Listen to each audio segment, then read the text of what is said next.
welcome to the next edition of Founders Talk. Today, I have the privilege, and we have the privilege, all have the privilege to meet with a guy who I've known for quite some time.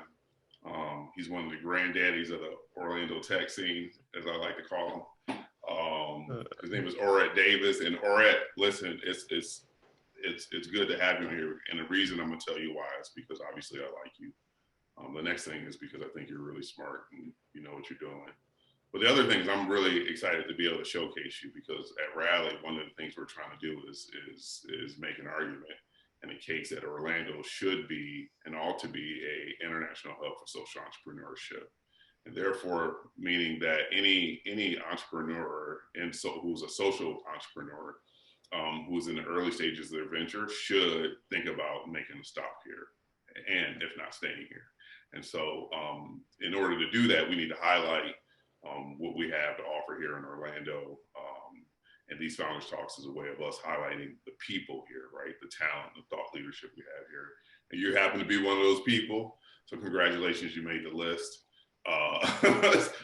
Thank you for having me. Yes, man, I don't want to put the pressure on you, but don't let us down. Yeah. Don't let us look like Kansas City. But anyway, so man, it's good to have you on here. As we always start these things, I wanna start with who is Orett, right? I want to go back to the beginning. Just some not necessarily like I was born in a house and on the street and I had a bike and came from this family, but what I'm really interested in is your personal history and how it led you to think about entrepreneurship, right? Like was there some components of your childhood that you saw set you up for this pathway that you're currently on? So give us a little bit of background with keeping that in mind. Yeah, so the background there, for me, it all revolves around tech and technology. I was one of those kids that when I got my first computer, I took it apart, put it back together, overclocked it. So like technology has always had a fascination for me. Yeah. And like just when I started kind of, post or in college, like learning more about startups and how people can like launch these companies overnight and build these websites and do these really amazing, impactful things, it kind of started kind of opening the floodgates for me of kind of what the possibility was out there for business, for technology, for entrepreneurship. Yeah. And it really kind of led me down this path. But kind of in college, I didn't know how to get started. And same thing even in like grad school, it's like, where do I go with this? And for me, the real like big catalyst and aha moment was when I attended a startup weekend in Tampa. And for those that are you not familiar, startup weekend is this 3-day event that happens over the course of the weekend. Designers, developers, entrepreneurs come together and literally launch startups, do all the validation in the span of 3 days. And I went to that event and was completely just blown away. And like, these are my people, like this is the group that I've been looking for. And from then on, it was just everything else kind of just spilled from that, going to that one event that I randomly read about and had such an amazing time, met 150 other entrepreneurs, did everything in my power to then get that event here in Orlando. Right. And around that time, that's actually when I met you, met Rob, Croy, and the other kind of the OTA OGs, as you call them, OGs. Yes. for the Orlando Tech Meetup. And that, give me a second, my Roomba just went off. Your Roomba is welcome to join us. Scheduled for 9:00 every day. But really, the going to those events, meeting those people was like catalyst for everything I've done since, and kind of laid the groundwork for me being in the marketing field, me working with these technology companies. All came from me attending these events years ago. Yeah. So that's really it. I think that's the short, like my quick story is just like interested in tech, finally found my people, and then like latched onto it. And from there, everything else is kind of luckily for me, fallen into place. So that's kind of similar to like me, right? Like someone was asking me, how did I get in tech? And I don't necessarily, I think I used to describe myself as a tech guy. Now I just describe myself as just a startup guy, because I just like starting business, right? I like the hustle of it. I like the Yeah. way the pace of it, everything. It's just the creation of it. But and I think that what actually ended up happening is tech became the vehicle that allowed me to do it, because like similar to you, like I used to love pulling stuff apart. I was always fascinated at just tech on multiple levels, Yeah. and really just how things worked, right? And then Mhm. that translates to like now that's my fascination. Like I'm just fascinated with. I became a biology major because I was interested in how things worked, right? I Yep. became in business and because I like how things work, right? And I like to understand how they work. And so tech, I remember watching Minority Report, and I was like, man, that's really, really cool. Like, can you do that? And then I started reading these books, and I realized like before business, you had to have a lot of capital and resources and to get them up and started. And tech was the first time, and the way that it was being made accessible was the first time where you can get a business off the ground for almost nothing and create something that really provided value. So it's really cool to hear that it's a common, similar DNA and similar story. So you ended up at was drop posted. Did drop posted come out of startup weekend? Yeah, it did come out of a startup weekend Tampa event, Okay. and from there we end up going to, at the time was called Gazelle Lab, which was an early stage Yes. startup incubator.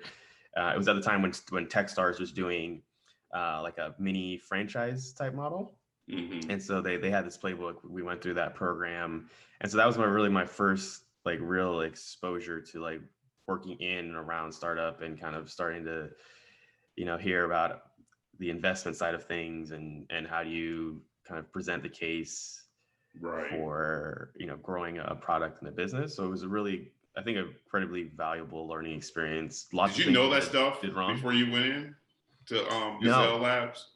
it's funny. It's one, I have read about these things, right? But it's another thing Right. to live and experience it, and it's the whole difference between theory and practice, Yeah. right? And so when it comes to actually reading about flying a plane and then actually flying a plane, it becomes a lot Yeah, it's a big difference, right? different. It's a Yeah. big gap. And I think that was really kind of the eye opener.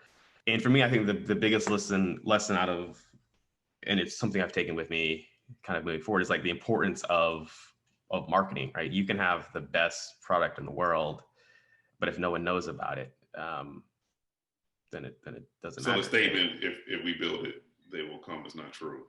Not true at all. Yeah. Not true at all. All right. And I I think remember that. that's one of the lessons I learned, and I still continue to learn this day. And whenever I hear of a startup in stealth mode, I kind of shiver Yeah. a little bit, like, no. Yeah. I want to actually dive into that. But I'm gonna put a post in the ground. Yeah, yeah, But we're gonna come absolutely. back to it because I think there's a lot of knowledge and wealth of knowledge that you can give around that topic. That'll be important. But before I do that, I just kind of want to keep tracking through Yeah, yeah. your story. So you went from drop posted, and then what was your next jump after that? What did you do? I think that was starting to be kind of the OTA, kind of the Yeah. rise of the Okay. OTA days. Yeah. Okay. So Um, then you're in a place where you were in trying to build an ecosystem for yeah, entrepreneurs to be able to showcase their products, and get feedback.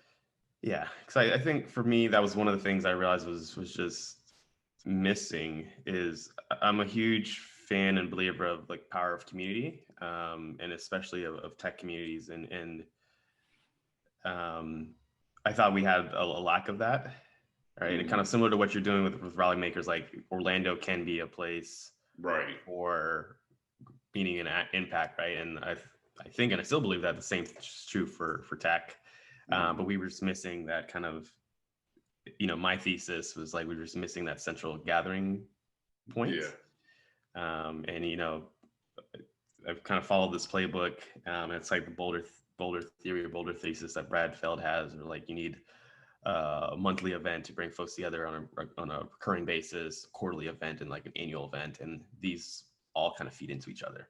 Right. Okay. Okay.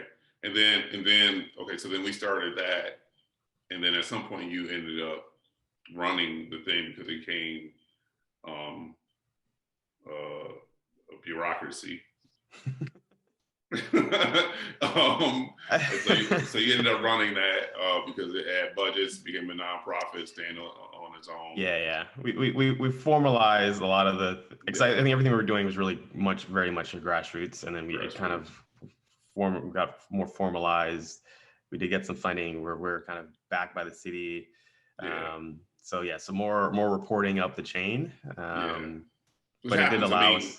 Yeah, yeah, which but happens. I mean, like when you get money from people, yeah, things get yeah. start getting real.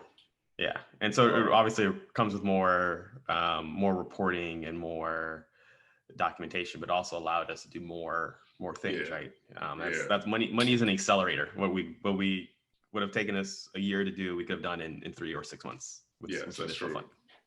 That is true. And then after that, you went to when did you go to Aid? Yeah, so it was actually after OTA. So I left OTA to Oh, okay. join Abe. And so Abe is an early stage AI fintech company making conversational chatbots for the banking industry.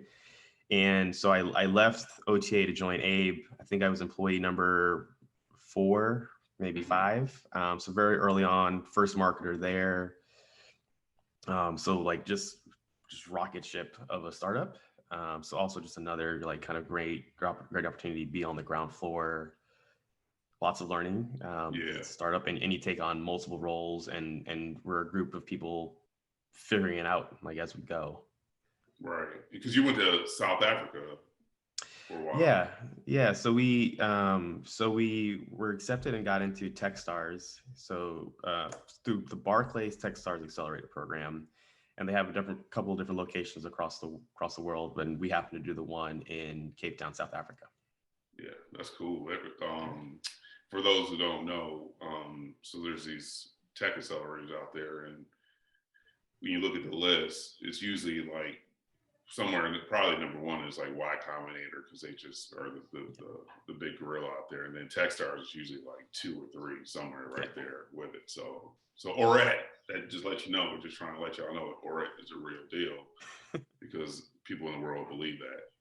People in South Africa have experienced that. And then okay, so you were at Abe, and then you were doing their marketing there, and then you went to where did you go after that?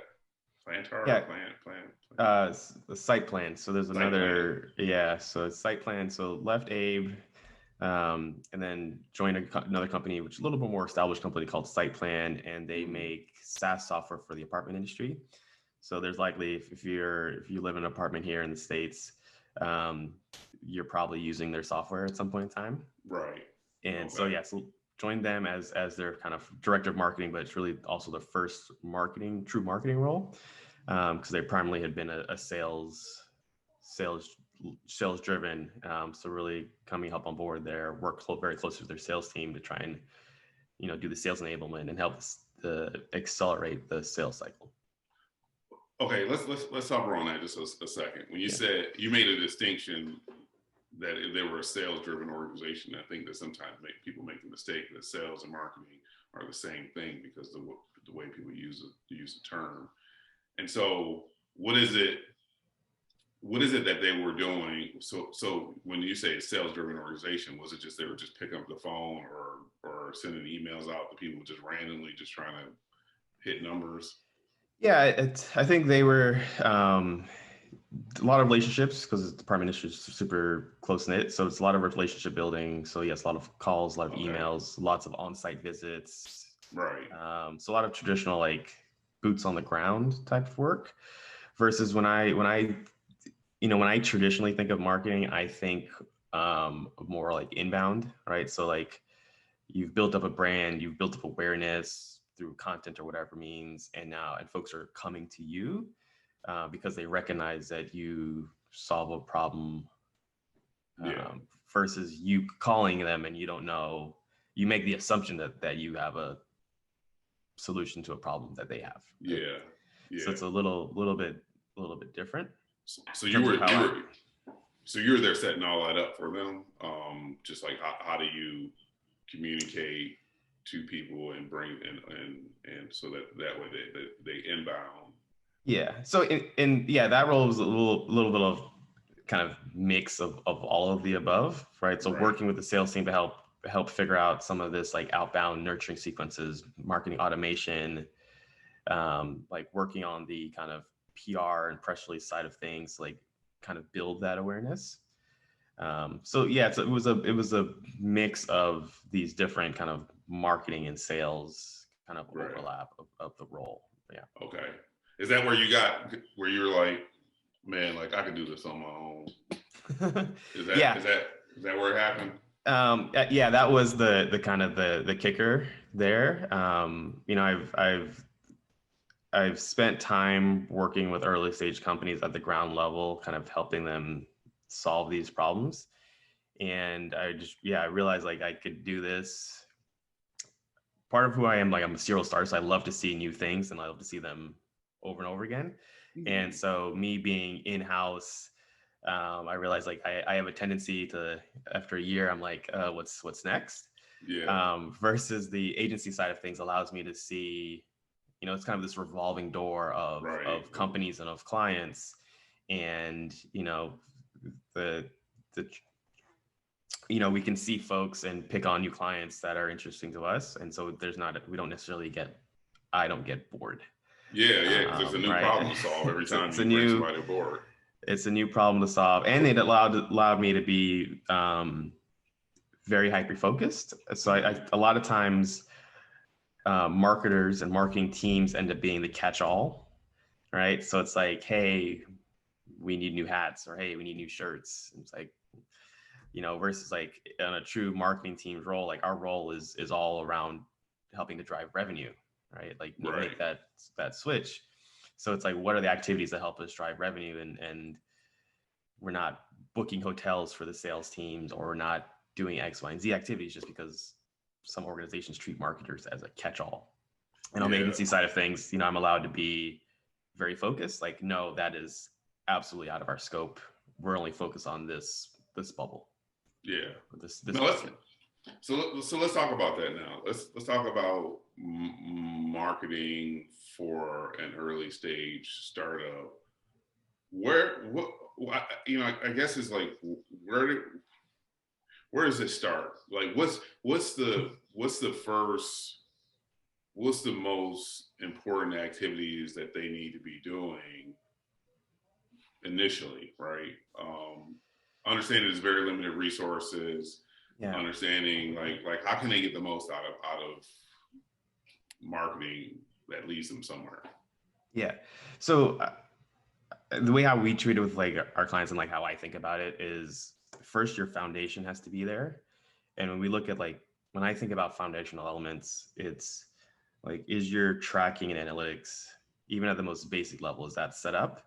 Because without that in place, you don't know where people are coming from. You don't know when or why or how they're converting, right? So you end up, you can hopefully, with setting a bright foundation, even just something as simple as Google Analytics, start eliminating some of that guesswork and start to understand what traffic sources are bringing folks in, right? So I always start there. Mm-hmm. I think the next thing, then, it's really dependent. It's really company specific, right? So what's your ideal customer profile or your ideal persona? Where are they hanging out at, right? To really understand that, like what messaging resonates with them. And then from there, being able to make a call on, we're going to focus on these 2 or 3 channels. Yeah. Right. And I think this is something that changes weekly, if not monthly, right? In terms of like what channels are in based off your audience. You know, like Facebook or LinkedIn, or, years ago, you can get away with putting up a blog and a 300-word blog articles and just pump that out and then rank for your specific keywords. You can't do those kinds of tactics today and get away with it, right? Mm-hmm. So I think it really just depends on the company organization, their profile. But I think at the end of the day, I think every company should be working on building their overall like brand awareness. So you should be doing, and this is me just getting like tactical now, but in essence, you should be doing a podcast or webinar. You should be splicing that into mini pieces, sharing that on social, driving traffic back to your blog or newsletter, and hopefully kind of create this flywheel effect, right? And then you turn that long form, podcast into a blog post. Yeah. You have your speakers on here, you splice it up for them, and you produce the content and have them share it, and then have them point back to your content, right? And you kind of do that Yeah. as part of this brand building effort. Not everyone has the budget or can afford to immediately put money towards paid ads or paid campaigns. So how do you leverage organic reach on some of these channels? And that's really where like the LinkedIn's of the world come into play. Is they have really good organic reach. So you can tap into those while you kind of hopefully build up the pool to do paid. And just like anything, like all things paid are an accelerator, right? So just like you get funding, it helps accelerate your business. If you spend money on paid ads, it hopefully accelerates your acquisition process. But in the lapse of funding, you have to do things, the hard way. Right? Hard way. So I want to go back to when you said the first two things, because you said a lot of great things in there, right? And I'm trying to keep note of them, but you laid out a lot of nuggets of gold. But I want to go back to the first one, which was you mentioned analytics, understanding where people come from, and there's simple things you can do. Google Analytics, right? Hopefully, all of our fellows are aware of that. But on there, you're basically looking for what you like with Google Analytics. It's like, okay, like you have to you start to count and you have to attach how do you connect it to your website? Like I forget the name of it. Yeah, so Google Analytics has I just call it a pixel, but it's just a tracking code, and it's just a little short, 2-line sentence code of JavaScript that you just put on your website, whether it's WordPress, Squarespace. A lot of these native platforms have something built in, so you can literally just paste in your ID number, and it'll do it for you. Okay. So there's that. So when I say pixels, though, like you have your Google Analytics pixel, I recommend everyone install from day one your Facebook pixel, right? Your LinkedIn pixel, whatever platform you think, and there's no harm in doing these pixels like on day one. Like even if you don't think you're gonna run ads for a few weeks or a few months. And the reason why I say that is all of these pixels, all of these tracking codes, they work off of data. So the more data you have, the better they can do it doing their job, and the more insights you can get. So the Facebook pixel, for example, you might need over the course of the pixel, in order to season the pixel, you might need 1,000 visitors coming to your site. And so that for an early stage company, that may not happen for a number of weeks or months, right? But if you have that on your site from day one, you can then start to see of those folks visiting your site, you can start seeing some of the demographic information. You can remarket to them. You can create lookalike audiences. So, of these people that came and took this action, like tell Facebook's algorithm to go find other people that are likely to do that same action, right? So if 100 people donated, you can basically tell Facebook, go find, 1,000 more people that look like this that will likely to donate, right? And Facebook will automatically figure out age, location, demographic, income level, other interests and hobbies, and feed your ads or your content to them. Yeah. So I always recommend just doing that right off the bat. Google Analytics, Google Tag Manager is another platform to kind of piece it all together. The Facebook pixels, LinkedIn pixels. That pixel stuff is like legit, because I do believe what gets measured gets done, right? And so and I hate working in the dark. I don't do it to the level that you do it, and as you're talking, I'm just like, ooh, kind of kicking myself a little bit. But I do enjoy the numbers. I do enjoy looking at like who is understanding my audience and who's like looking at this. And I found that the Facebook pixel and the LinkedIn pixels are excellent, especially on the remarketing end, where they come in, I get them through the ad, they come into my page, and then some reason that they may look through a couple of things and they go. and then it gives me an opportunity to market to them in a very specific way that's unique compared to the first time, right? Because they visited my site, right? Yep. And so the remarketing thing I really enjoy. And so every fellow should be, and anyone who's listening to call it, as Oret says, you should be measuring who. I'm trying to understand who's coming in, right? So I'm using plugging Google Analytics into your website, Facebook pixels, LinkedIn pixels, just pixel it up. And just look at the numbers so you can get insight into that. HubSpot has their pixel in their CRM, which I recommend. It's free. Yeah. Just use it, even if you don't think you're going to be using it long term. But it's literally the best at that kind of stuff. Okay. Right off the gate. Yeah, absolutely. And then another thing you talked about, which was the customer persona. That actually gets me really excited as you talked about that, because it makes me feel like I'm somewhat smart.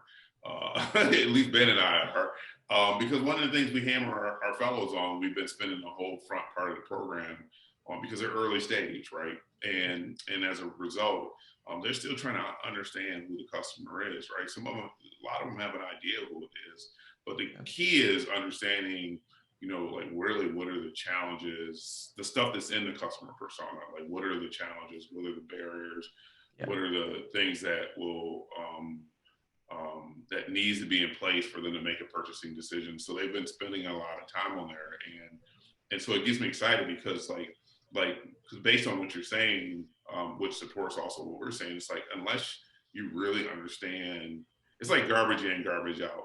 The better, if you don't really understand your customer, or you have a skewed picture, then you're putting out stuff that doesn't even, you're just wasting money and time. Yeah, absolutely. And so the better image, the better picture you put together of who that customer is and their buying journey and all that kind of stuff will enable you to do the things that you're helping companies do. Absolutely. Have you, is there any been discussion about like jobs to be done? That frame, jobs to be done? No, let's talk about that. What's that? Yeah. So I'm not this is something that I'm currently in the process of learning more about myself and trying to implement. But it's this whole concept that people hire products to do certain things, right? And if you think about, there's this like classic case study, and I'll have to find it and share it with you of this video. These researchers, the consultants from like McKinsey or whatever, trying to figure out, why. But you're trying to figure out like a new breakfast menu for McDonald's, and they're trying to figure out like why do folks buy milkshake in the morning, right? Like why are folks up, right? And they had all these theories, all these conclusions, and they started doing interviews, started researching, following folks. And the reason why folks buy a milkshake in the morning is for several reasons. One, right? They can get it. It's still frothy and still kind of a nice consistency by the time they have their 20-minute commute. If they got a Snicker bar or some type of candy that gets crumbs all over their shirt, if they got normal coffee, it's not filling enough for them. Right. So the reason why they hire the milkshake is to satisfy like these four things that McMuffin doesn't handle, because they can't eat and drive at the same time, but they can drink and drive at the same time, right? So so it's this really good concept of really trying to do these customer interviews and understand why folks hire products for specific reasons. And it may not necessarily be the one that's like the most obvious. I'll share the video after this call and the framework, and I think it'd be a good as part of the whole like persona, ideal customer profile. I think it's a good thing to practice, or good exercise. That's the word. Yeah, I think that's an excellent one, especially if you think about it like in terms of like what job is this product or service being hired for potentially, right? And thinking about that, because we challenge our fellows on for example, like the messaging they put out there is based on, a lot of times what happens is that you have a set of beliefs and understanding how the product should work and why people buy into it.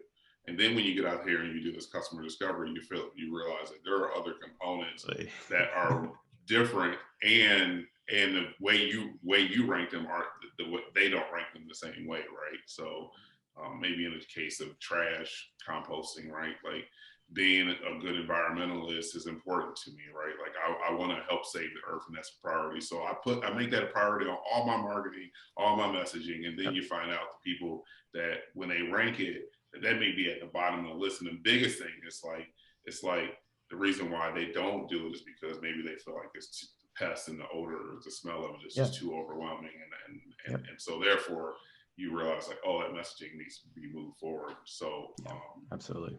yeah. Okay, so you talked about, so anyway, so the the analytics is important. What gets measured gets done. That's a consistent message we hear constantly throughout all of these founders talks. So at a base level, all of our fellows and any entrepreneur listening to this should be doing Google Analytics and doing Facebook, LinkedIn pixels, and then he said a HubSpot pixel, right? Just do it. The next thing is you got to know your customer well. He's doing the customer persona. Fellows, you have access to that. If anyone else doesn't have access to it, email us. We'll send it to you. But a customer persona, right? Really understanding your customer. And then now we're at the stage of like we know all that stuff, and then you start moving into some other stuff. And man, I kind of lost track of it, but you moved into, what was the thing you said? Oh man, all right. See, this is what happens when you have kids, man. You get less sharp. But I want to continue to, I guess what I'm trying to do is continue down the process. Like, because the original question was at a base level, what should they do?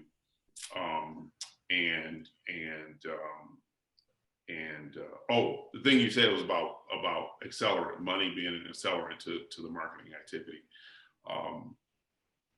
Do you feel like sometimes it might be too early? Like you don't want to invest a lot of money because it's too early. The reason why I say that is because, okay, maybe you get a bunch of money and you're still trying to, and you spend it, but you're spending on the wrong audience and the wrong.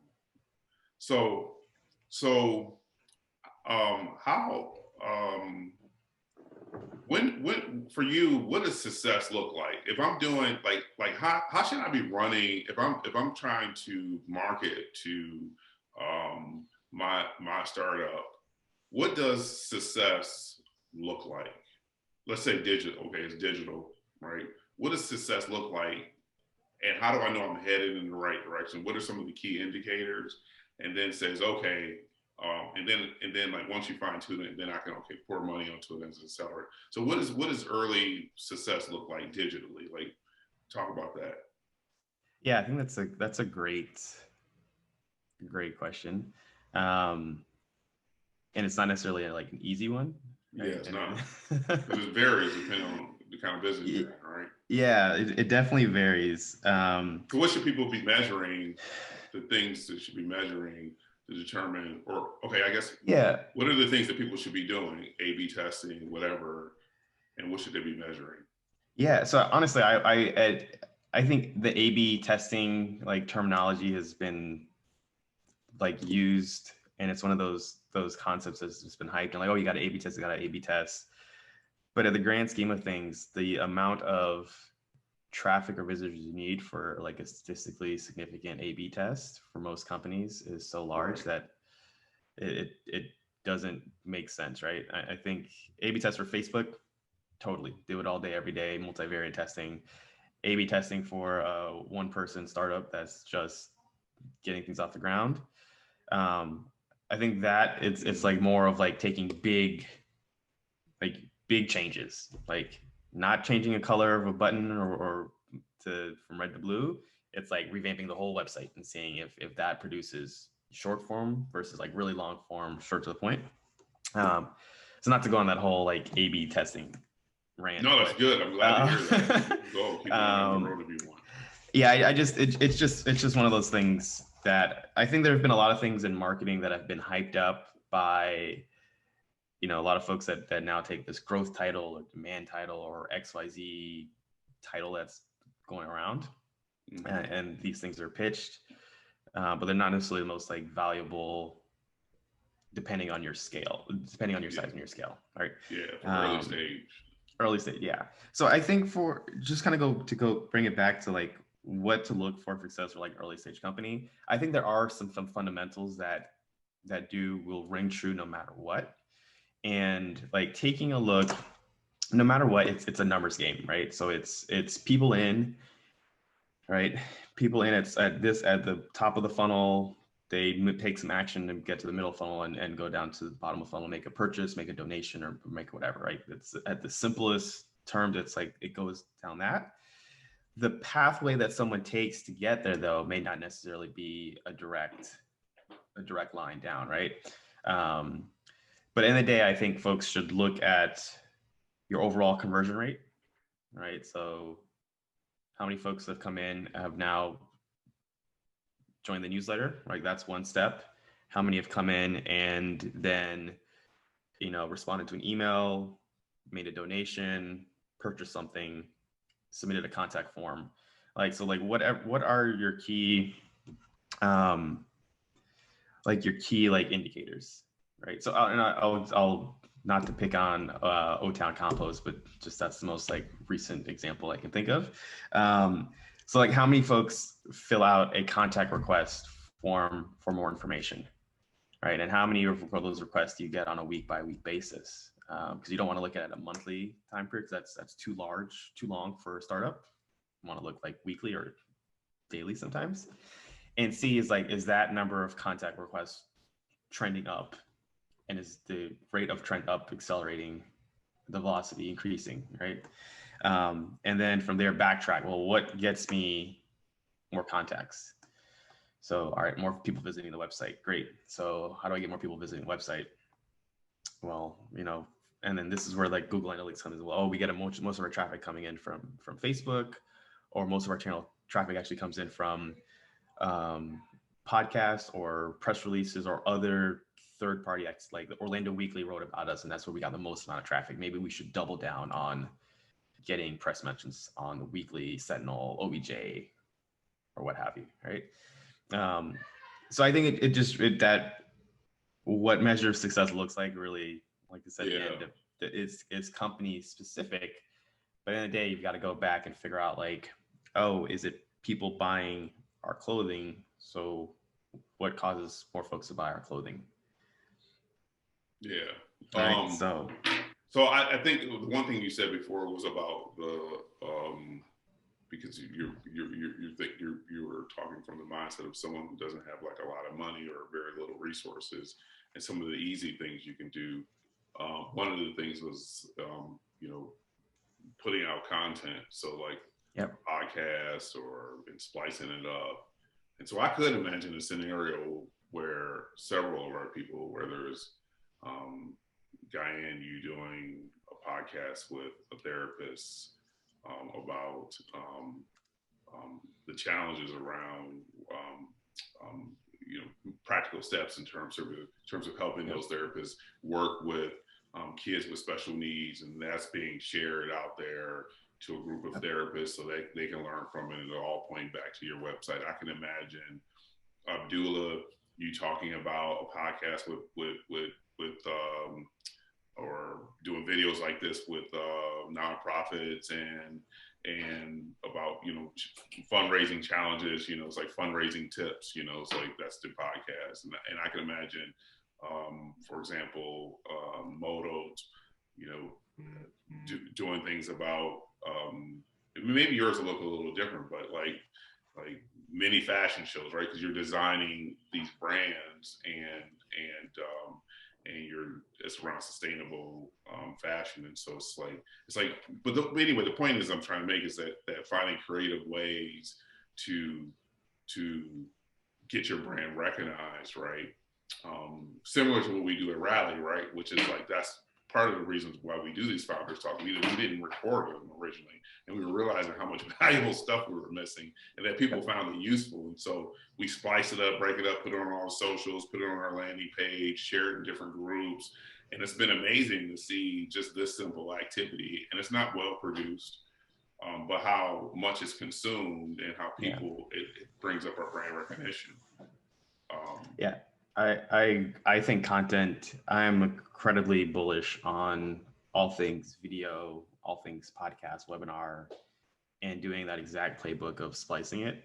Yeah. And I think the trap that folks fall into is like, oh, I need this fancy camera, I need these fancy lights and this fancy microphone, and you can do it right from your iPhone. Yeah. Right, and it doesn't need to be super high polished or Right. it's funny, the best performing a lot of times the best performing ads for like video are the ones that folks are just doing it on their phone, doing the little selfie shot, Oh, because wow. folks resonate with that. It's not overly produced. It Yeah. feels more genuine. Yeah.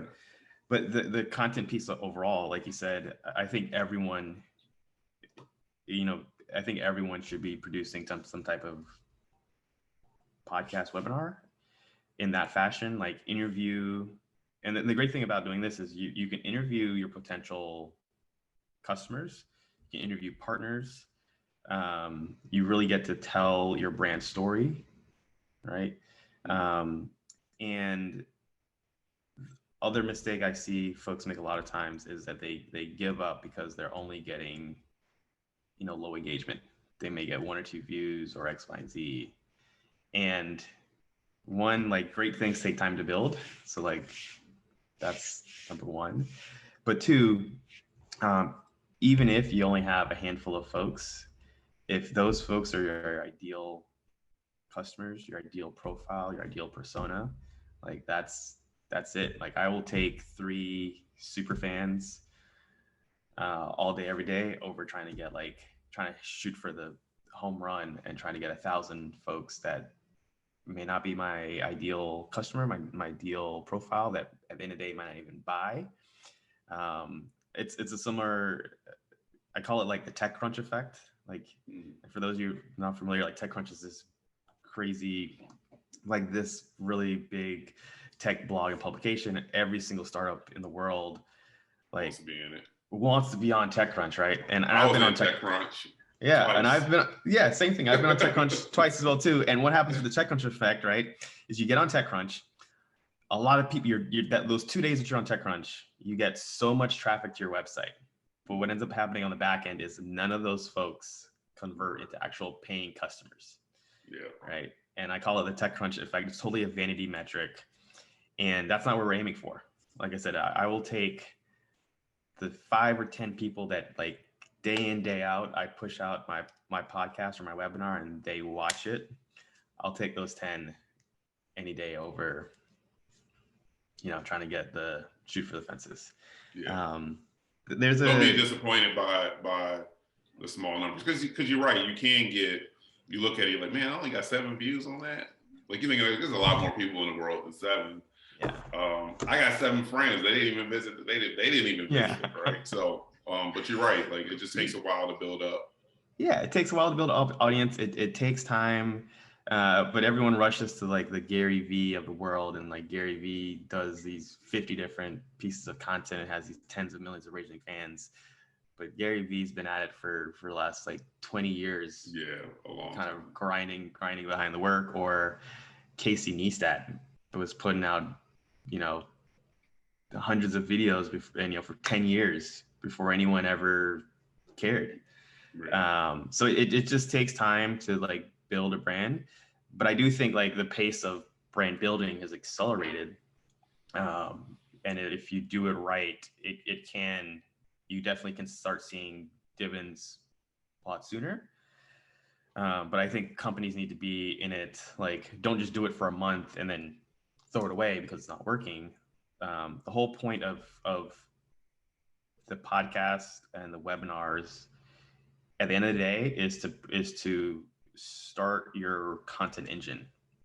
So when you look at it like that, like I am sharing something that I'm passionate about. I'm sharing something that like has impact. I'm sharing my learnings. Doing the podcast gives you the foundation to then, 1 hour long podcast, you can probably spend to 20 different pieces of content. Versus if you try to write 20 different blog posts on one-off topics, it would take you forever.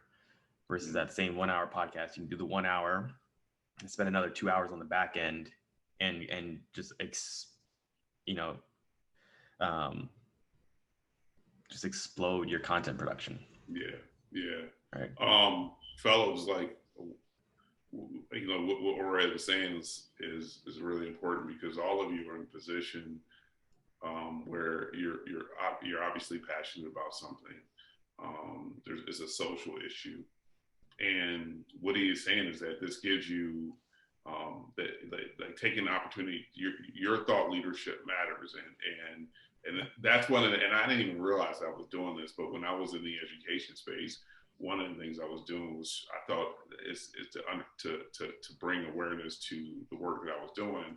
I was going out there and do spreading my thought leader. I said, I need people to think of me as a thought leader in this space, right? And so for Old Town Compost, a thought leader in food recycling, what can you do from a content perspective? Doesn't all have to all be like I'm trying to get you to buy something initially, No. right? It could be just, what can I do? Go ahead. And I would almost advise against doing the pitch at all. Yeah. I think our role is to be educators, entertainers for some, but educators for most. And within that process, you will build trust and you'll build credibility, and folks will buy without you necessarily having to ask. Yeah. No, that's yeah. Right. And I think folks lose, and I get it. Like I absolutely get it. I work with lots of startups, and you gotta make money, it's a pressure. Gotta make money and gotta make sales, and the rent due. Worse yet, the companies that are like VC funded, like, there's a fire to like sell, and I totally get it. And yes, like sell, but I think the kind of role of content needs to be flipped into its sole purpose is to educate the market, position our company, our brand as thought leaders. When folks think of composting, like they think of O-Town, right? And like just make your brand synonymous with that. And when folks Google composting Orlando, they will start to, this is one of those success things that you'll see if it's working, is you'll see more organic searches for O-Town compost pop up when your branding and awareness start to work really well. It will just happen. Folks will organically search, and they'll know to search for you because of your brand building efforts that you did 3 months ago. Yeah. Right. Yeah. Right. Yeah. Yeah, Charlie. I mean, like, you can be. I forget this little show. My wife loves it. It's called like My Old House or something. This guy named Bob Vila or something. I don't know. Yeah. You could be like the Bob Vila of Old Town Compost. Like showing, walking people through the process of composting, right? Like, and I think that I can imagine you doing, Charlie, a little podcast or video thing on that. I can imagine Morgan, you guys, doing stuff on sustainable fashion and why that's important, right? And talking with other entrepreneurs who are in the same space and trying to go towards the same goal. Abdullah, I can imagine you doing this as well, and then especially you, Guyan, like sitting down and talking to therapists, and just convening therapists to give nuggets of advice on how you can help kids with special needs, right? Like, you're not necessarily talking about NUMI, but NUMI is producing it, and NUMI just happens to be one of the tools that people can use to help kids with special needs. But the show is all around other therapists giving their thought leadership around how to help children with special needs, and you're just convening it, producing it, and putting it out. So no, that's really good, Oret. I know that we're getting close to in terms of time, but before we do, I want to. You said a lot of stuff. What are do you have one or two, and you can revisit the ones you've already done, but what are the one or two nuggets of advice or practical advice, or three if you have them, advice that you would give to an early stage startup around marketing, and don't rush through it, give each one, give examples, and how to just take your time, just walk through it. So I think the first one, like I said, I think really revolves around this concept of building brand and building awareness for your brand, and really like emphasizing that process. You know, you want to be the loudest drum in the room, um, and you don't want to necessarily be in shadows. You don't want to be in stealth mode. Like you want to be out there, be fun and be present, and find ways to do that. Like I said, I'm currently, and I think for the time being, I think podcasts and webinars and spicing content is where like folks were pitching doing blogs a few years ago. Like everyone has to have a blog. I think the now new paradigm is everyone needs to be doing a podcast and webinar and splicing this content, because video content is here to stay, and that's will be the preferred means, and especially the short form stuff, just because our minds have now been programmed, thanks to Snapchat, thanks to Instagram stories, for these really short, punchy sound bites. Right? So I think that's there. I think our role, like as you're building your companies in terms of the marketing side of things, is your role is education and entertainment. Especially in today's world that we live in, like everyone's trapped at home, so everyone's hungry for these outlets. So I think right now is a really awesome time to be a content creator in that regard. Kind of get your messages out there.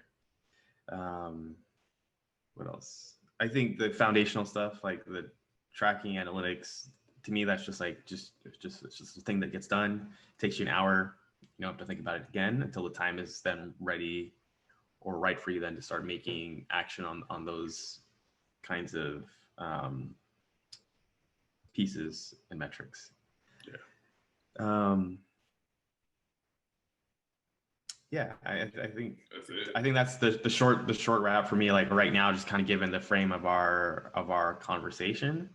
And my other advice is don't overcomplicate it. Like I think marketing for the most part should be fairly simple and straightforward.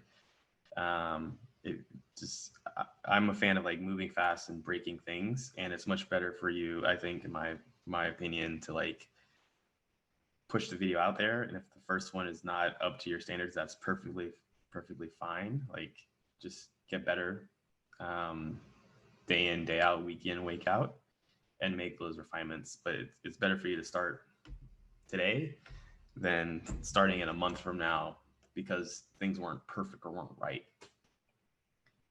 Yeah. That's yeah. So. Yeah, no, it's good, man. That's what's up.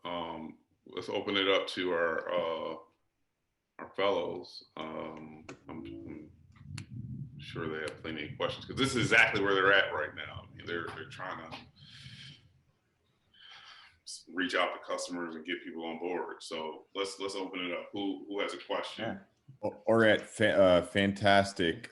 Thank you for meeting with us this morning. And Absolutely. what you said about stealth mode really spoke to me because we are in what basically amounts to a counter human trafficking intelligence startup. I come from a military background, so there's a lot of fear in the beginning of the company, even up to this present year, of sharing what it is we do, kind of how we do.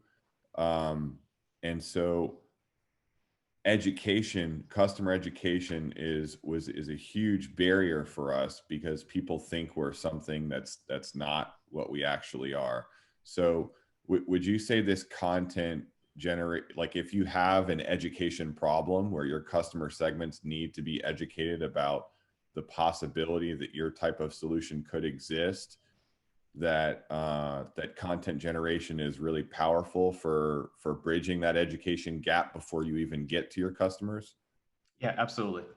I think that's the whole part of the reason, is to educate that market and to have them self-select out, right? And so depending on how you frame your content, right, it could be on the top end of things, like the background statistics, like this is how impactful this is, like around the world, and kind of just doing that. And then from there, kind of narrowing down this scope of what you're talking about to be more, in line with the product focused, right? Without necessarily trying to sell, but you just trying to get at the point across that not everyone is problem aware, not everyone is solution aware, and your content helps to fill that gap and make more folks aware that this is a problem. And those that resonated will engage, will share, and hopefully like bring in other people to the fold that kind of do share that same kind of worldview and solution view that you have. So, yeah, absolutely.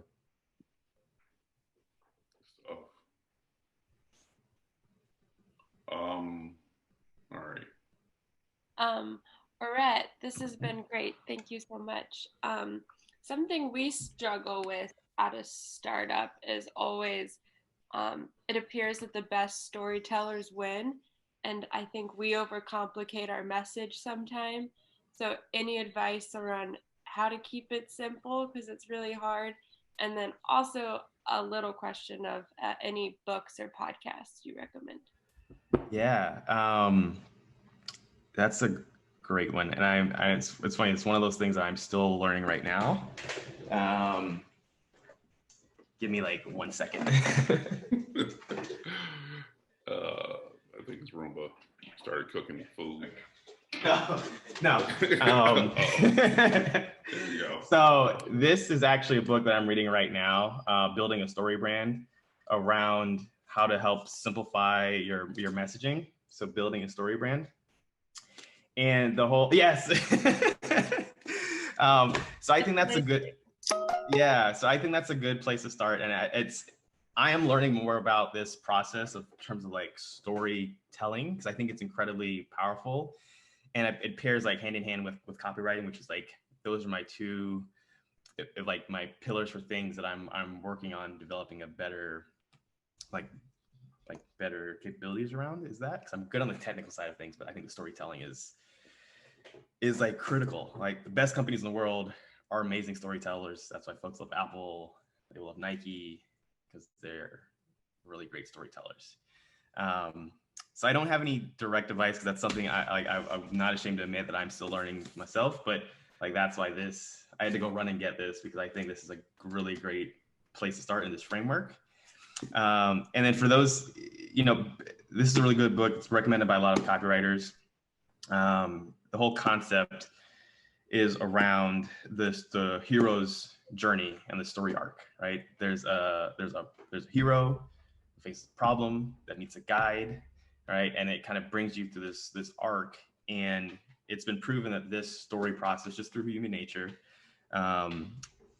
it keeps you compelled, it keeps you engaged.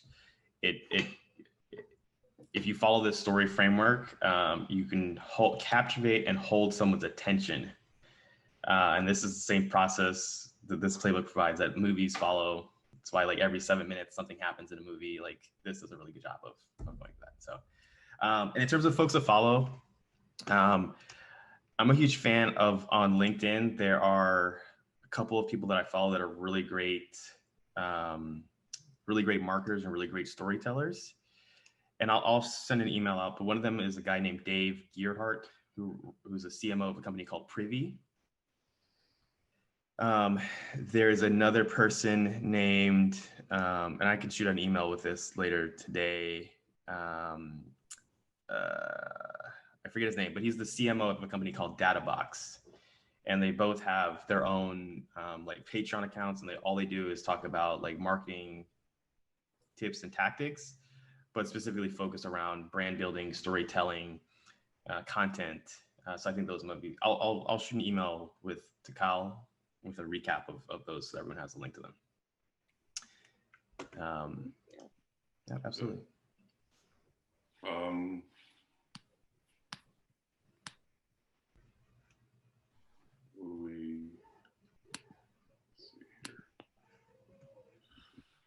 Abdullah, Diane, Charlie.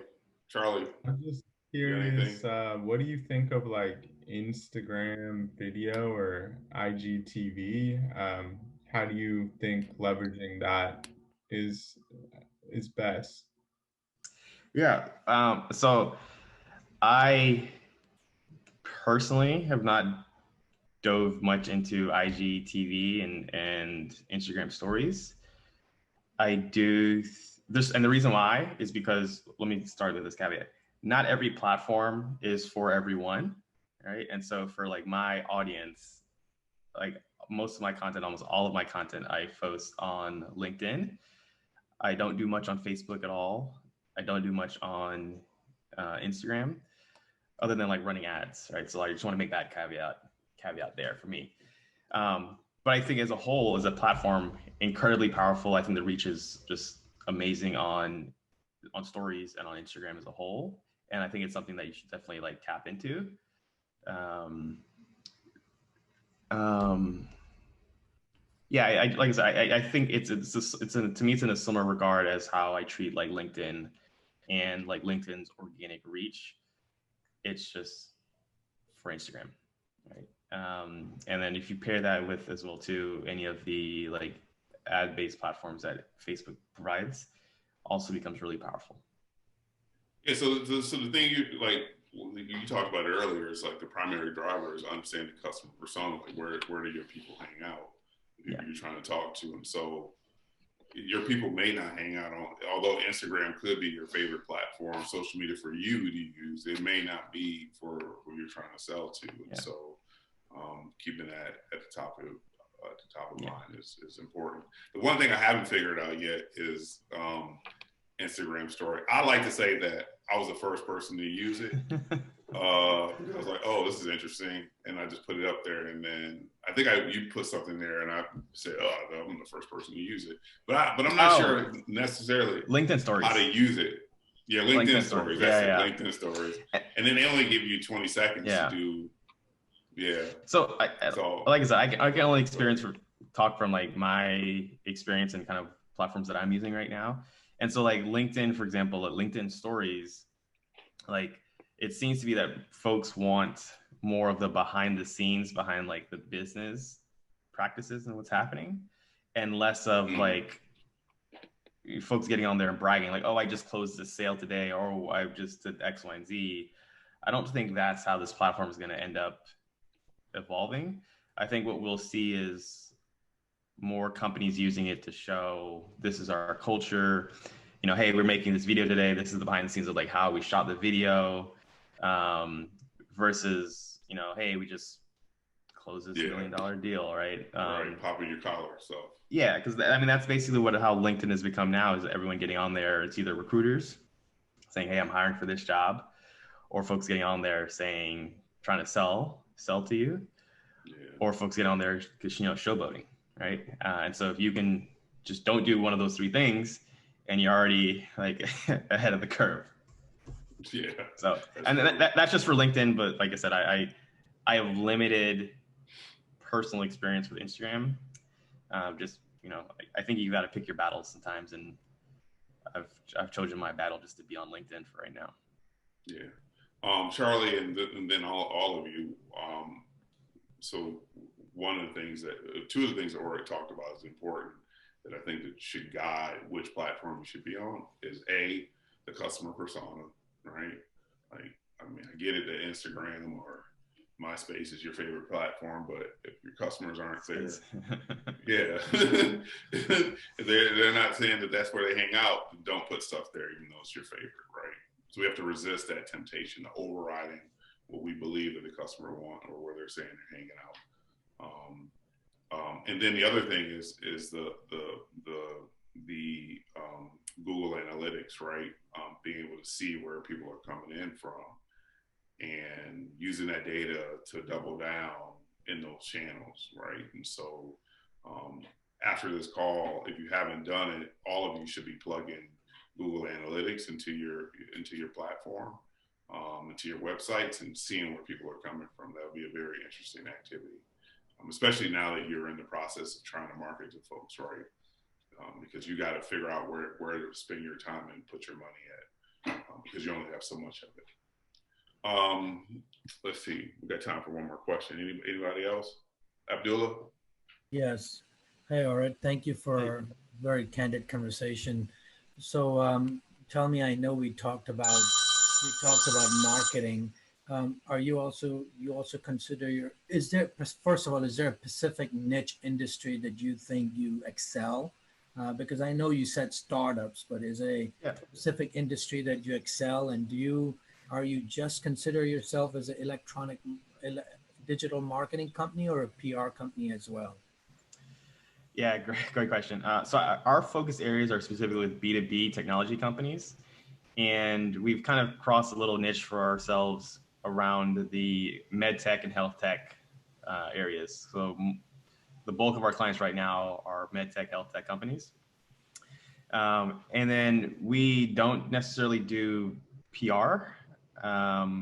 Not like, we're not writing press releases and things like that. And I even think the nature of PR is changing.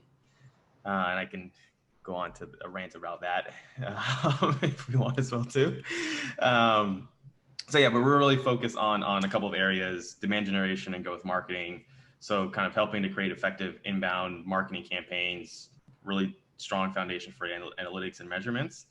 And then from there, once we have that foundation in place, trying to figure out some of these growth-based campaigns for our companies that we work with. But we primarily do B2B technology companies in the health tech, med tech kind of arena.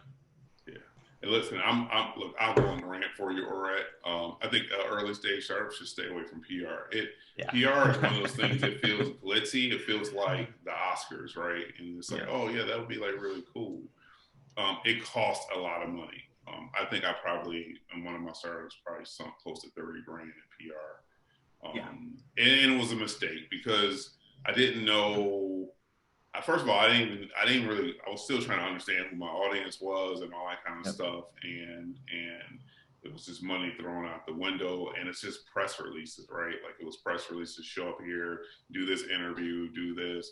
And there's a time and place for that. But I think like the time and place is not for an early stage startup, should not be putting their money into PR. So, how I would treat PR if I was a company nowadays, one tactic that I would do, right, is you've identified your target customers, your target profiles. And so with that, you figured out, oh, they listen to these 10 podcasts. How do I get on a podcast tour to talk about my problem with these 10 podcasts? That will probably go 100x better for you than trying to pitch it to have one PR company try and pitch it to you to get into the Forbes or whatever, right? Because at the end of the day, like I said, it's the TechCrunch effect. You'll get on one of these publications, and yes, you'll get the PR bump, but at the end of the day, those won't be your ideal customers. Versus if you get on this podcast tour, like those people are listening to these podcasts and care about that issue. If someone is on it listening and subscribes to the sustainable podcasts on sustainable clothing or fashion or whatever, like they are passionate about that. And if you get on there and start talking about what you're doing, they're more likely to visit your website, more likely to engage, connect with you than if they read a press release about sustainable clothing. Right. So that's just one tactic. If I would try that, if you're looking on the PR route, is to identify 10 YouTube channels, 10 podcasts that you can get on.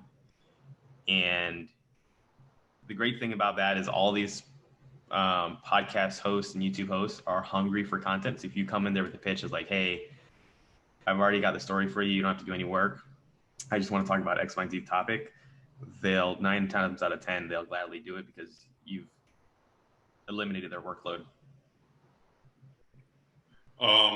All right. So, all right, man.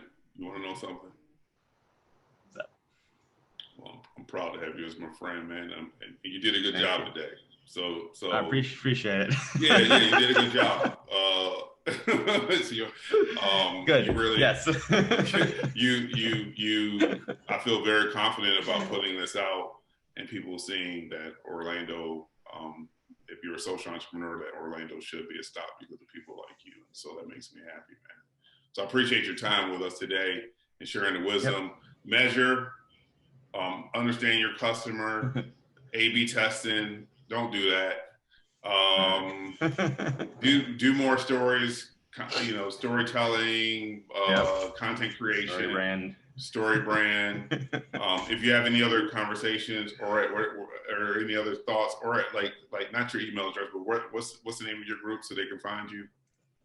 Mighty Orbit. Mighty Orbit.